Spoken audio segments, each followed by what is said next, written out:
नमस्कार दोस्तों, आपका स्वागत है हमारे स्टोरी पॉडकास्ट में। चलिए शुरू करते हैं कहानी। गबन भाग 35। लेखक मुंशी प्रेमचंद। देवदीन ने चाय की दुकान उसी दिन से बंद कर दी थी और दिन भर उस अदालत की खाक छानता फिरता था जिसमें डकैती का मुकदमा पेश था और रमानाथ की शहादत हो रही थी।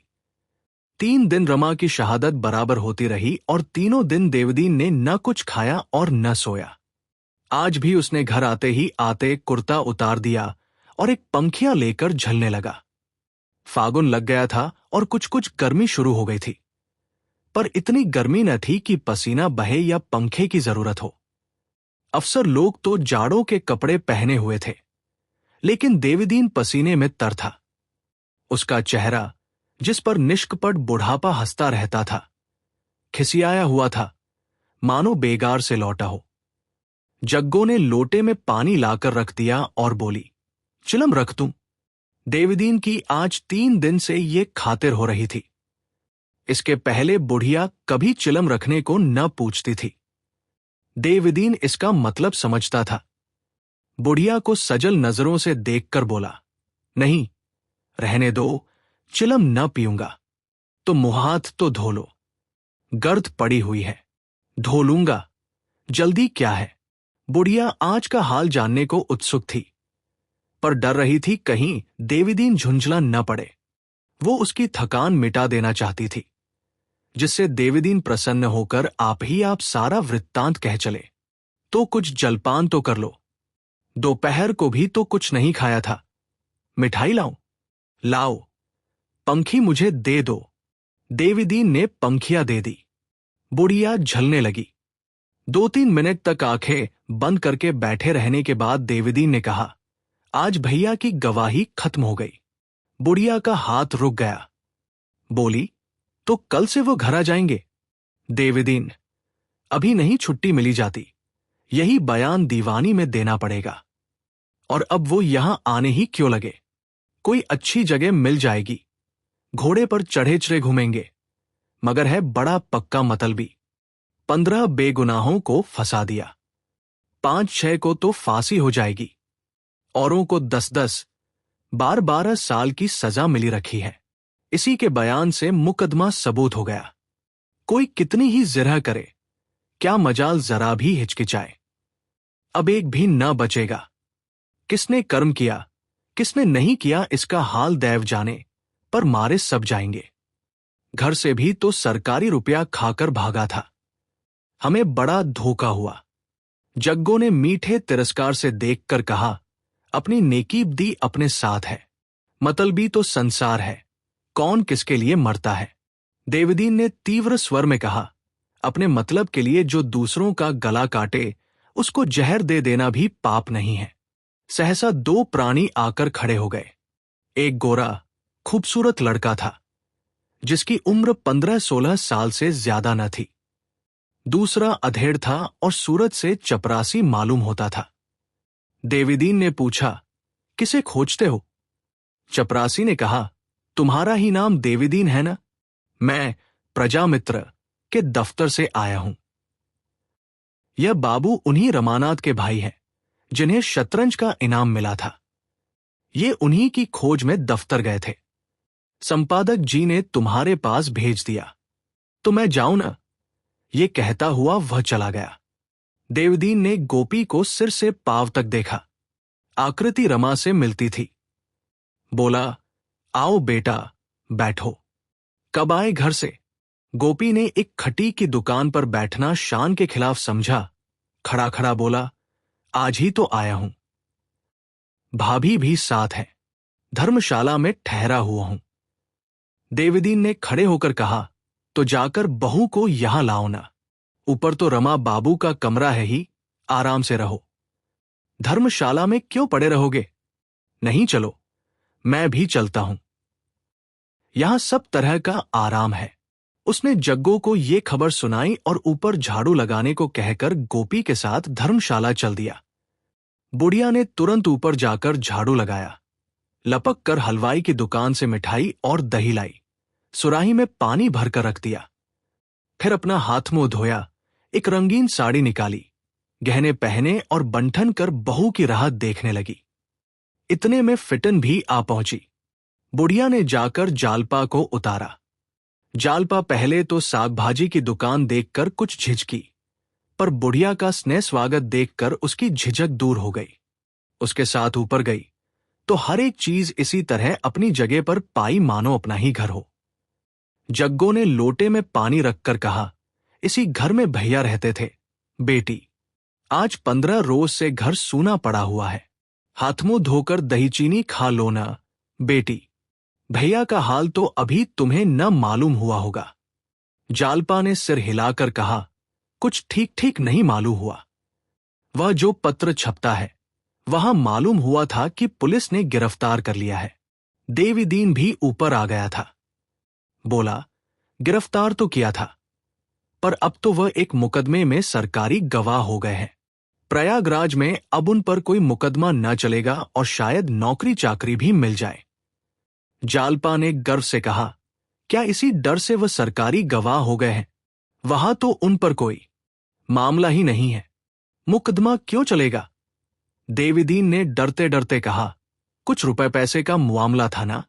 जालपा ने मानो आहत होकर कहा, वो कोई बात न थी। जो ही हम लोगों को मालूम हुआ कि कुछ सरकारी रकम इनसे खर्च हो गई है, उसी वक्त पहुंचा दी।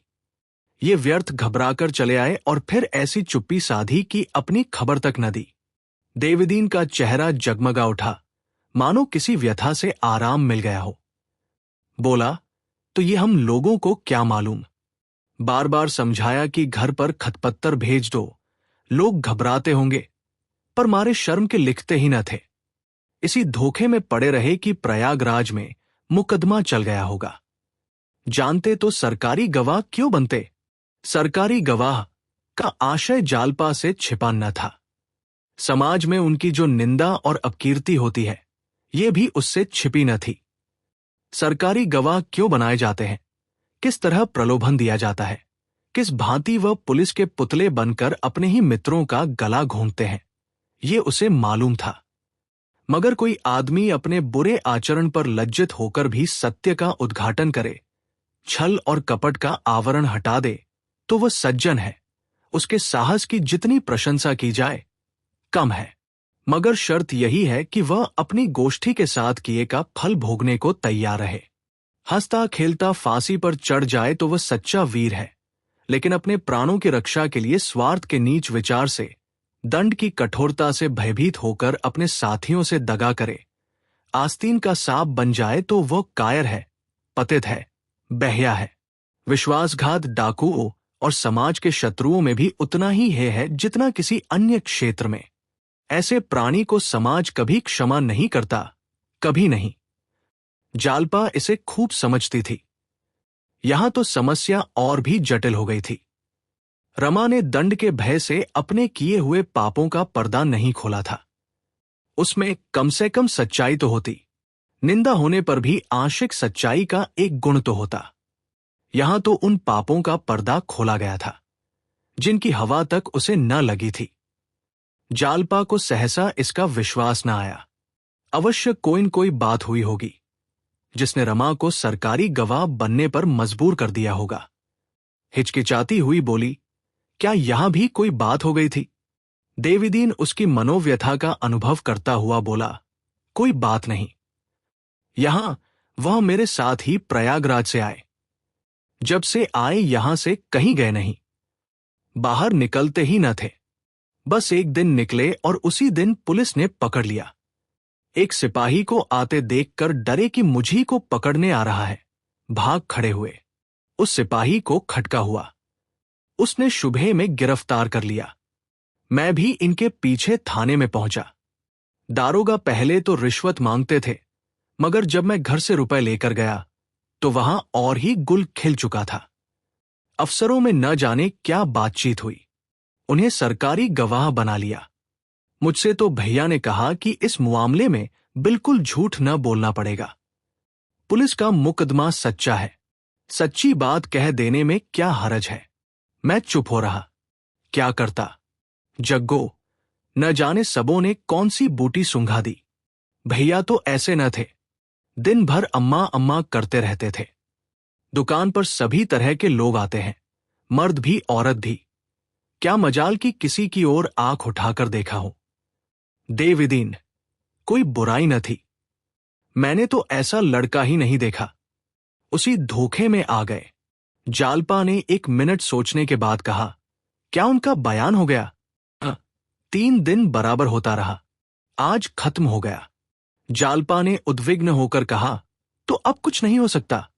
मैं उनसे मिल सकती हूं? देविदीन जालपा के इस प्रश्न पर मुस्कुरा पड़ा। बोला, हाँ, और क्या, जिसमें जाकर भंडाफोड़ कर दो, सारा खेल बिगाड़ दो। पुलिस ऐसी गधी नहीं है। आजकल कोई भी उनसे नहीं मिलने पाता। कड़ा पहरा रहता है। इस प्रश्न पर इस समय और कोई बातचीत ना हो सकती थी। इस गुत्थी को सुलझाना आसान न था। जालपा ने गोपी को बुलाया। वो छज्जे पर खड़ा सड़क का तमाशा देख रहा था। ऐसा शर्मा रहा था मानो ससुराल आया हो। धीरे धीरे आकर खड़ा हो गया। जालपा ने कहा, मुंह हाथ धोकर कुछ खा तो लो। दही तो तुम्हें बहुत अच्छा लगता है। गोपी लजाकर फिर बाहर चला गया। देविदीन ने मुस्कुराकर कहा, हमारे सामने न खाएंगे। हम दोनों चले जाते हैं। तुम्हें जिस चीज की जरूरत हो हमसे कह देना। बहूजी, तुम्हारा ही घर है। भैया को तो हम अपना ही समझते थे। और हमारे कौन बैठा हुआ है? जग्गो ने गर्व से कहा, वो तो मेरे हाथ का बनाया खा लेते थे। जालपा ने मुस्कुराकर कहा, अब तुम्हें भोजन न बनाना पड़ेगा। मांझी, मैं बना दिया करूंगी। जग्गो ने आपत्ति की, हमारी बिरादरी में दूसरों के हाथ का खाना मना है। बहू, अब 4 दिन के लिए बिरादरी में नकटी क्या बनूं? जालपा, हमारी बिरादरी में भी तो दूसरों का खाना मना है। जग्गो, यहां तुम्हें कौन देखने आता है? फिर पढ़े लिखे आदमी इन बातों का विचार भी तो नहीं करते। हमारी बिरादरी तो मूर्ख लोगों की है। जालपा, ये तो अच्छा नहीं लगता कि तुम बनाओ और मैं खाऊं। जिसे बहू बनाया उसके हाथ का खाना पड़ेगा। नहीं खाना था तो बहू क्यों बनाया? देविदीन ने जग्गो की ओर प्रशंसासूचक नजरों से देखकर कहा, बहू ने बात पते की कह दी। इसका जवाब सोचकर देना। अभी चलो, इन लोगों को जरा आराम करने दो। दोनों नीचे चले गए तो गोपी ने आकर कहा, भैया इसी खटीक के यहां रहते थे क्या? खटीक ही तो मालूम होते हैं। जालपा ने फटकार कर कहा, खटीक हो या चमार हो, लेकिन हमसे और तुमसे 100 गुने अच्छे हैं। एक परदेशी आदमी को 6 महीने तक अपने घर में ठहराया, खिलाया, पिलाया। हमें है इतनी हिम्मत। यहां तो कोई मेहमान आ जाता है तो वह भी भारी हो जाता है। अगर ये नीचे हैं तो हम इनसे कहीं नीचे हैं। गोपी मुंह हाथ धो चुका था। मिठाई खाता हुआ बोला, किसी को ठहरा लेने से कोई ऊंचा नहीं हो जाता। चमार कितना ही दान पुण्य करे, पर रहेगा तो चमार ही। जालपा, मैं उस चमार को उस पंडित से अच्छा समझूंगी जो हमेशा दूसरों का धन खाया करता है। जलपान करके गोपी नीचे चला गया। शहर घूमने की उसकी बड़ी इच्छा थी। जालपा की इच्छा कुछ खाने की न हुई। उसके सामने एक जटिल समस्या खड़ी थी। रमा को कैसे इस दलदल से निकाले? उस निंदा और उपहास की कल्पना ही से उसका अभिमान आहत हो उठता था। हमेशा के लिए वो सबकी आंखों से गिर जाएंगे, किसी को मुंह न दिखा सकेंगे। फिर बेगुनाहों का खून किसकी गर्दन पर होगा? अभियुक्तों में न जाने कौन अपराधी है, कौन निरपराध है, कितने द्वेष के शिकार है, कितने लोभ के। सभी सजा पा जाएंगे। शायद 2-4 को फांसी भी हो जाए। किस पर यह हत्या पड़ेगी? उसने फिर सोचा, माना किसी पर हत्या न पड़ेगी। कौन जानता है हत्या पड़ती है या नहीं, लेकिन अपने स्वार्थ के लिए। ओह, कितनी बड़ी नीचता है। ये कैसे इस बात पर राजी हुए? अगर म्युनिसिपैलिटी के मुकदमा चलाने का भय भी था तो 2-4 साल की कैद के सिवा और क्या होता? उससे बचने के लिए इतनी घोर नीचता पर उतर आए।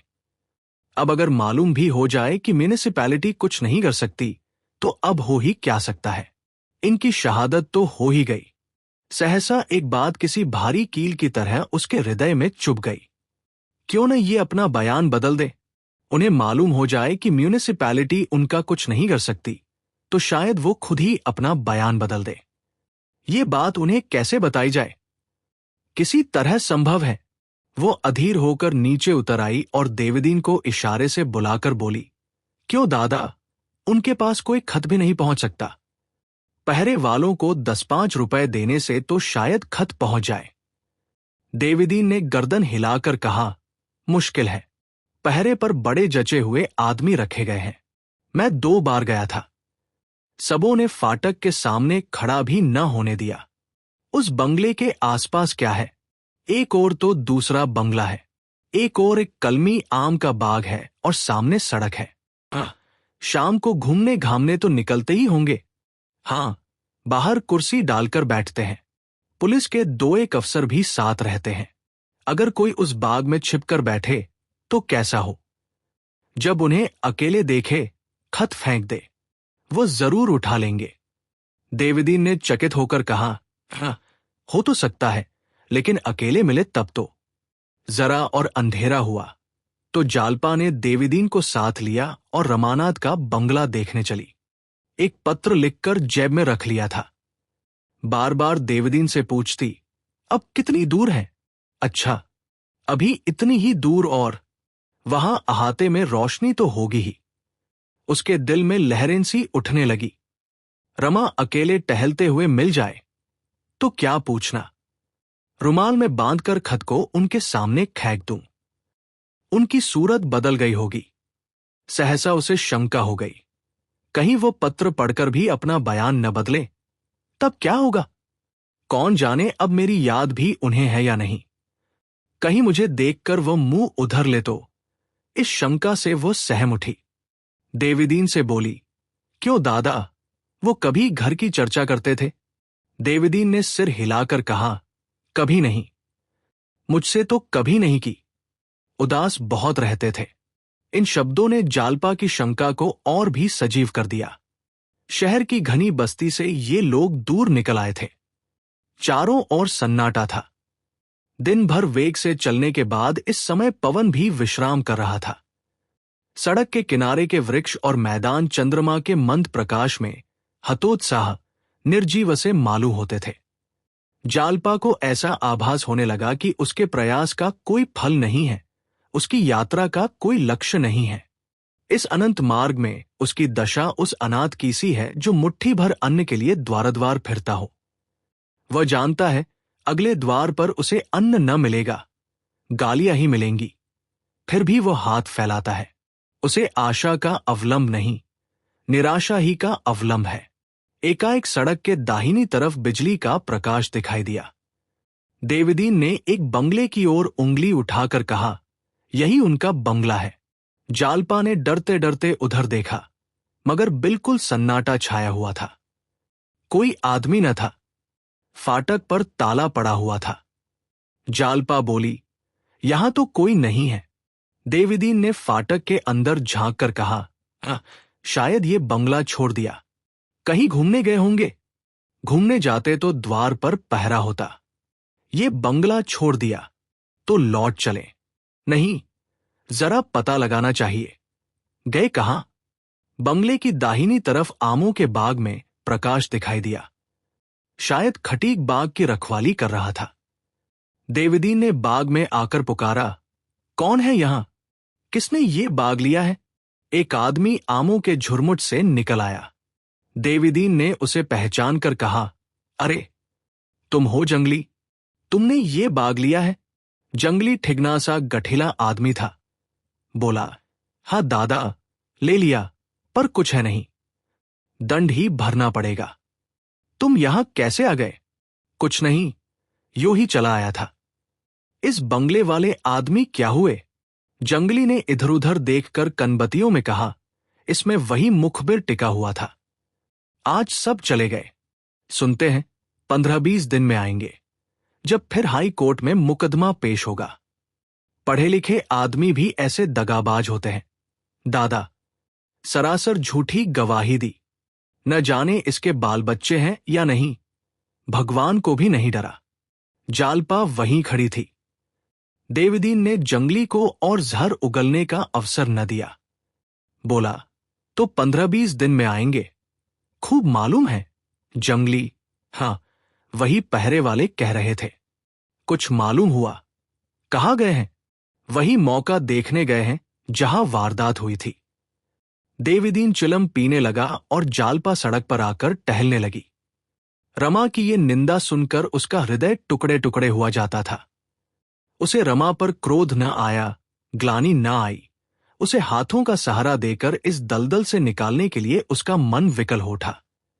रमा चाहे उसे दुत्कार ही क्यों न दे, उसे ठुकरा ही क्यों न दे, वो उसे अपयश के अंधेरे खड्ड में न गिरने देगी। जब दोनों यहां से चले तो जालपा ने पूछा, इस आदमी से कह दिया न कि जब वह आ जाए तो हमें खबर दे दे? हाँ, कह दिया।